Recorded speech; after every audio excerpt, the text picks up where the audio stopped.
మిథున రాశి వాళ్ళకి ఈ మాసమంతా కూడా బ్రహ్మాండంగా ఉండబోతోంది. అయితే అనారోగ్య పరిస్థితుల నుంచి బయటపడతారు. ఇతరుల వ్యవహారాల్లో తలదూర్చడం వల్ల తలపోటు వస్తుంది.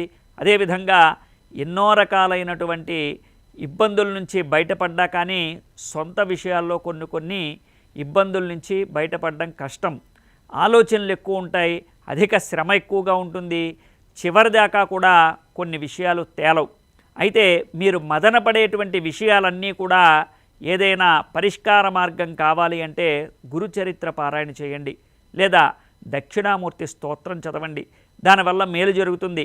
అలాగే ఆర్థిక ఇబ్బందుల నుంచి బయటపడతారు. అనేక రకాలైనటువంటి రుణ బాధల నుంచి విముక్తి పొందడానికి మార్గాలు దొరుకుతాయి. ఆంజనేయ స్వామిని ఎక్కువగా పూజ చేయండి. ఎక్కువ భయాందోళనల నుంచి బయటపడడానికి అవకాశం ఉంటుంది. స్త్రీలు పురుషులతో జాగ్రత్తగా ఉండాలి. ప్రేమ వ్యవహారాలు ఫలిస్తాయి. విదేశీ వ్యవహారాలన్నీ కూడా మీకు ఫలితాన్ని ఇస్తాయి.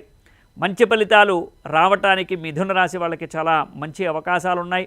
అయితే ఈ పంచగ్రహ కూటమి వల్ల మిథున రాశి వాళ్ళకి లాభమే జరగబోతోంది. కొద్దిగా జాగ్రత్త, మాట వ్యవహారంలో మాత్రం జాగ్రత్తగా ఉండాలి. శుభం భూయాత్.